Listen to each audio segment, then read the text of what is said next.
Femmes d'ombre, femmes de lumière. Bonjour à vous qui nous écoutez, Florian Dai vous amène aujourd'hui à la rencontre de Valentine Bouc et Amy. Bonjour et bienvenue dans ce nouvel épisode de Femmes d'ombre, femmes de lumière. Aujourd'hui, nous rencontrons Valentine Bouc qui est scénariste et Amy, illustratrice. Toutes deux ont travaillé en collaboration avec Béatrice Zani, que nous avons entendue la semaine dernière, nous parler de son projet de thèse au sujet des femmes chinoises qui ont migré depuis les campagnes vers les grandes villes industrielles et puis ensuite vers Taïwan et parfois de retour après de nouveau en Chine. Donc ça, c'était le sujet de thèse de Béatrice Zani. Et aujourd'hui, nous sommes avec Valentine et Amy qui ont transformé cette thèse en bande dessinée. Valentine Bouc est donc la scénariste et Amy Garcia est l'une des 3 illustratrices qui ont travaillé sur ce projet en compagnie de Lou Herman et de Malou Alagna. Cet entretien avec Valentine et Amy a eu lieu lors du Salon du Livre de Taipei en février de cette année. Et si je ne vous le présente que maintenant, c'est parce que la bande dessinée est enfin sur le point de sortir. Valentine a répondu à une annonce pour une recherche de scénariste donc en 2021 et elle a commencé à travailler donc avec la lecture de la thèse et la réflexion sur comment la transformer en bande dessinée. Moi, ce qui m'a tout de suite beaucoup intéressée dans le sujet, c'est la question de la migration, parce que ma précédente BD parle aussi de personnes migrantes, de questions de régularisation de papier. La question des femmes, ça m'intéressait aussi beaucoup. Parallèlement, je travaille aussi sur des questions de femmes et de minorités, donc le sujet m'a tout de suite interpellée. On s'est rencontrés, j'ai rencontré Lou Herman, la dessinatrice, à Lyon, à l'école urbaine, et Béatrice, je l'ai rencontrée en visio. Et en fait, ça a matché tout de suite entre nous. Donc voilà, c'est comme ça que j'ai démarré le projet. Comment s'est fait la collaboration avec Béatrice pour transformer une thèse en bande dessinée, peut-être le choix des éléments à garder, toute la reconstruction?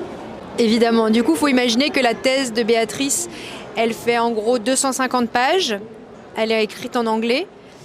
Donc voilà, moi, la première chose que j'ai faite, j'ai lu l'entièreté de sa thèse. Et j'ai tout de suite beaucoup aimé la façon dont elle raconte de manière assez incarnée, en fait, son sujet. À la fois parce qu'on parle d'histoires particulières. Elle monte en généralité, évidemment, il y a plein de passages dans sa thèse où elle monte en généralité, mais il y a une grande partie de la thèse. Béatrice raconte à la première personne ce qu'elle fait. Il y a énormément de moments où on est avec les femmes dans leur quotidien. Donc tout de suite, il y a énormément d'images qui me sont venues. Donc en fait, ce que je faisais, c'est que je prenais des notes sur des séquences et je me disais ça, il faut qu'on ait ça en image. Ça, j'ai l'image en tête. Donc j'ai commencé par faire ça. C'est comme ça que j'ai lu la thèse. Et ensuite, après, je suis revenue vers Béatrice avec des questions très spécifiques, et notamment sur la partie biographique du personnage principal de sa thèse, qui s'appelle Fujin, qui est aussi le personnage principal de notre bande dessinée. Et du coup, c'est une femme qui, comme d'autres, font le parcours migratoire dont Béa explique. Et en fait, il y avait des choses qui manquaient en fait, dans sa thèse, parce que l'idée, c'était pas de tout expliquer en détail. Moi, il me manquait plein de petits détails, donc j'avais besoin de savoir des trucs très précis sur mais comment ça s'est passé elle avec ses parents quand elle est partie. Je lui ai aussi beaucoup demandé des éléments sur comment est-ce qu'elle a travaillé. Qu'est-ce que tu faisais, t'étais où, comment se passait l'interaction avec les femmes quand tu travaillais, voilà. Il y avait des choses qui me manquaient pour comprendre. Et puis après, des choses sur la question du temps. Est-ce qu'il fait chaud? Est-ce qu'il pleut? Voilà, toutes ces choses, en fait, il fallait que qui évidemment n'apparaissent pas dans la thèse, parce que pour elle, c'est pas un élément important. Pour nous, l'aspect décor, contexte, il est évidemment plus que nécessaire. Donc voilà, il y a des petites choses aussi comme ça que je lui ai demandé très spécifiquement sur la manière dont il s'habille, dont il et elle s'habillent, à l'usine, est-ce qu'elles ont des uniformes, à quoi ils ressemblent. Et ça, c'est quelque chose qu'on a aussi après travaillé avec Lou Herman et puis évidemment après avec Amy quand elle est arrivée dans le projet. On a demandé ses photos de terrain. Voilà, donc il y avait tout, il y a à la fois un travail, moi déjà j'avais besoin, et puis après ça a été évidemment encore plus précis quand les dessinatrices sont arrivées, parce que là elles avaient vraiment besoin d'images. Alors tu viens de dire les dessinatrices. La question évidemment, c'est pourquoi 3 dessinatrices pour ce projet ? Oui. Du coup, en fait, donc voilà, Lou Herman, qui est donc le trio avec lequel on a travaillé sur la partie, toute la première partie, n'a pas pu réaliser l'ensemble des planches. C'était quand même un gros projet d'une centaine de planches. Il y a eu aussi des retournements de situation par rapport à la maison d'édition avec lesquelles normalement on devait faire le projet. C'était une coédition entre un labo de recherche, l'école urbaine et les presses universitaires de Lyon. Et en fait, le labo de recherche a du jour au lendemain fermé par coupure de budget de Vauquier à Lyon, qui a supprimé purement et simplement le labo. Donc Lou Herman s'est retrouvé au chômage. Et du coup, le projet aurait dû tomber à l'eau en même temps que cette fin de laboratoire. Les presses universitaires de Lyon nous ont dit qu'ils n'avaient pas les épaules pour être seuls là-dessus. Et du coup, moi, j'ai dit à Béa et à Lou, je leur ai dit non, on va trouver autre chose, on va y arriver. On va trouver d'autres éditeurs. Moi, je ne veux pas laisser tomber le projet. C'est trop intéressant, c'est trop important. Moi, je me sens absolument pas de baisser les bras maintenant. Donc, du coup, on s'est rapproché d'autres éditeurs, donc les presses universitaires de Montréal. C'est cette maison d'édition qui va nous publier. Et en fait, on a réfléchi donc à partir du moment où Lou n'était pas en mesure en fait de faire l'ensemble des planches aussi pour les raisons que j'ai expliquées, financières. On s'est dit on va demander à 2 autres personnes de rejoindre le projet. Pourquoi 2 autres ? Parce qu'en fait, il y a 3 lieux géographiques dans l'histoire. Il y a la Chine rurale, d'où sont originaires les femmes. Ensuite, il y a la Chine industrielle qui est représentée notamment par la ville de Shenzhen, où elles vont passer énormément de temps en tant que migrantes travailleuses dans les usines textiles ou électroniques de la région. Puis Taïwan, quand elles migrent avec la migration par le mariage avec un Taïwanais et qu'elles migrent à Taïwan. Donc 3 lieux. Lou avait déjà dessiné toute la partie sur la Chine industrielle. Et voilà, on avait fini ce chapitre-là. Et du coup, moi, j'ai demandé à Amy, parce que j'aime beaucoup son dessin, j'aime beaucoup sa manière de travailler. On se connaissait déjà avant. Hein. Et je lui ai demandé si elle était d'accord pour rejoindre le projet. Et donc, du coup, l'idée, c'était de dire, voilà, une dessinatrice avec un style de dessin. Tout est en noir et blanc, mais en fait, elles ont chacune, évidemment, leur style.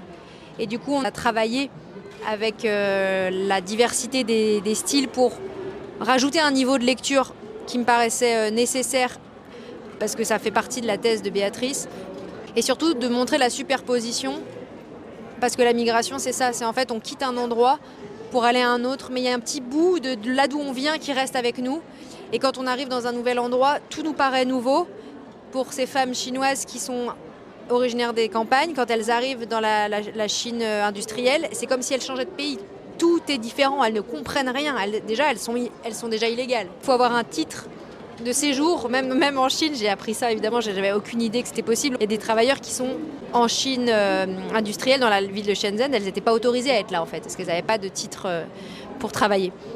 Et voilà, et donc du coup c'est tout ça. Et en fait du coup ce qu'on a fait, c'est que du coup il y a une superposition entre le lieu par exemple, donc dessiné par Lou Herman, qui donc a dessiné la partie de l'usine, et Malou Alania qui a dessiné la partie rurale, en fait, se cohabitent. Et on voit la jeune Fujin, encore jeune femme rurale qui découvre, qui est donc dessinée dans le décor de l'usine Shenzhen. Et après, on fait la même chose, c'est-à-dire que la Fujin qui est devenue une travailleuse, une Daganmei très débrouillarde dans son élément à Shenzhen, elle va recommencer tout à zéro quand elle arrive à Taipei, et ça devient à nouveau une intruse, une migrante, une personne dévalorisée dans la société.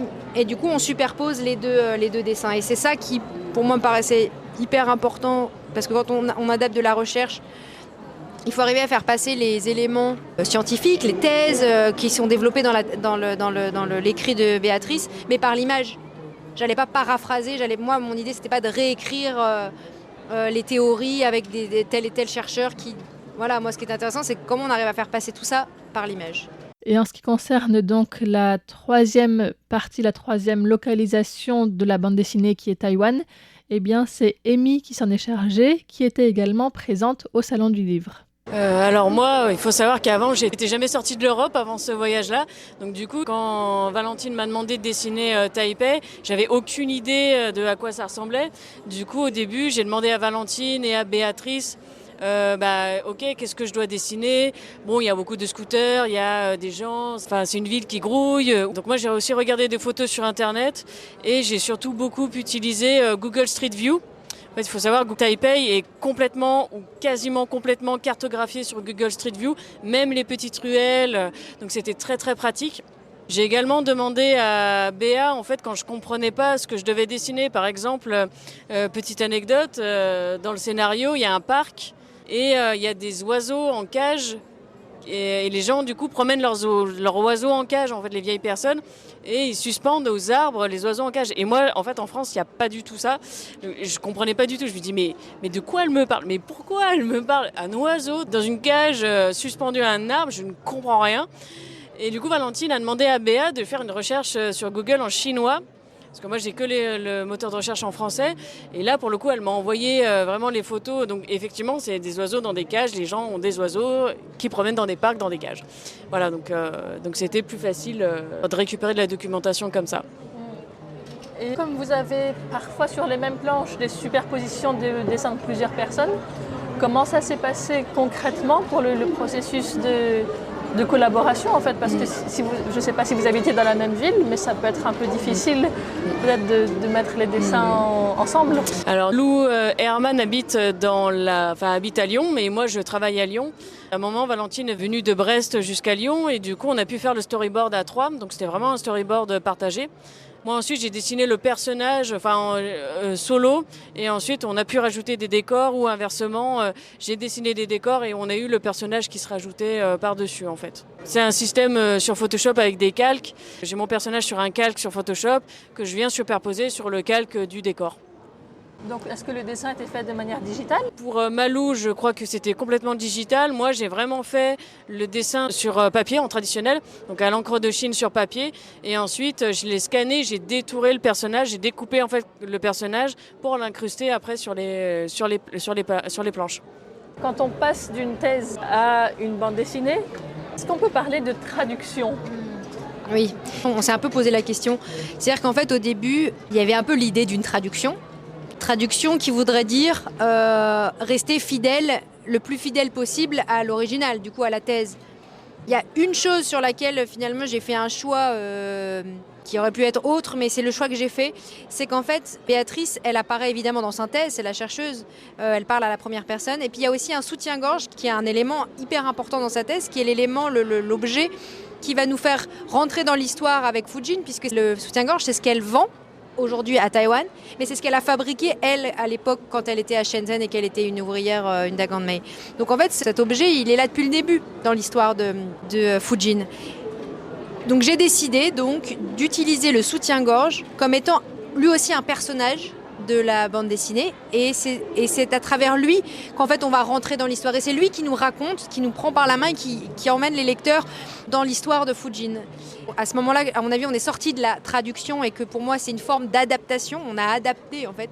Et pourquoi j'ai adapté comme ça? C'est parce qu'en fait un des grands éléments, une des grandes thèses dans l'écrit de Béatrice, c'est la question de la biographie des objets. Et donc ça, c'est pas moi qui le dis, c'est des travaux sociologiques qui expliquent à quel point en fait les objets peuvent aussi avoir une vie, aussi avoir une biographie, et ils disent beaucoup des humains par lesquels ils transitent. Ils parlent aussi de la mondialisation. Ça a du sens pour moi de le faire vivre dans la bande dessinée. Et donc le personnage du soutien-gorge, Rouge, qui sera donc notre fil rouge, c'est lui qui a un petit peu devenu le personnage omniscient et un petit peu la parole de Béatrice.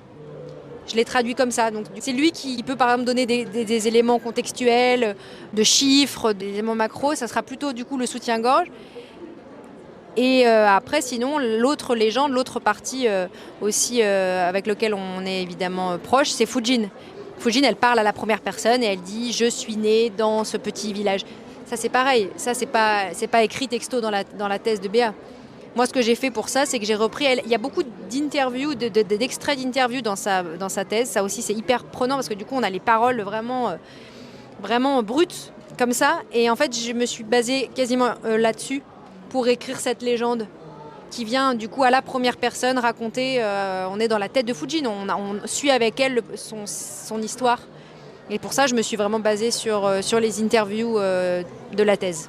Valentine l'avait aussi dit dans la conférence, c'était pas repris dans cette interview, mais il arrive à Fujin beaucoup de choses dans la bande dessinée qui ne lui sont pas forcément arrivées à elle dans la vraie vie, c'est parfois arrivé à d'autres personnes, des amis à elle. Et le format de bande dessinée demande de ne pas trop diversifier le nombre de personnages puisqu'il y avait 150 interviewés dans la thèse de Béatrice. Et donc là, ça a été vraiment recentré, concentré sur le personnage de Fujin. Un autre choix qui a été fait, c'est d'effacer complètement Béatrice Zani, donc qui est l'autrice de la thèse, mais elle n'apparaît pas dans la bande dessinée, parce que comme elle est destinée à un public francophone, en fait, le risque était que le public s'identifie plus à la chercheuse et pas aux femmes qu'elle étudie, alors que l'objectif de cette bande dessinée, c'était que les femmes chinoises migrantes soient le sujet principal. Cette bande dessinée, qui s'appelle donc « Femmes, soutien-gorge et pâte de poulet », sortira bientôt aux presses universitaires de Montréal. Une maison d'édition qui a sorti une nouvelle collection à l'automne dernier, à l'automne 2025, qui s'appelle Enquête scientifique. Enquête scientifique, le but c'est de promouvoir la recherche en sciences sociales, en sciences humaines et sociales, via la bande dessinée, via le dessin. Et donc du coup, ça c'est quelque chose qui du coup est en train de beaucoup de se développer. La bande dessinée est donc annoncée pour fin août 2026 sur le site des presses universitaires de Montréal. Si vous êtes en Amérique du Nord, ce sera peut-être plus facile de la trouver. Si vous êtes en Europe, il faudra peut-être aller demander à votre libraire de quartier de commander le livre. Et si vous êtes à Taïwan, eh bien, le pigeonnier va aussi commander le livre lorsqu'il sera disponible. Donc il faut encore un petit peu de patience, mais ce sera possible de le trouver ici aussi. Et avant d'avoir la bande dessinée achevée entre ses mains, eh bien, j'ai pu observer les dessins des planches originales, des matériaux de travail. Et donc, il y a aussi une petite vidéo qui accompagne cette émission que vous pouvez retrouver sur notre site internet. Merci de votre écoute et à bientôt. C'était une émission Femmes d'ombre, Femmes de lumière, aujourd'hui en compagnie de Valentine Book et de Amy pour Radio Taïwan International.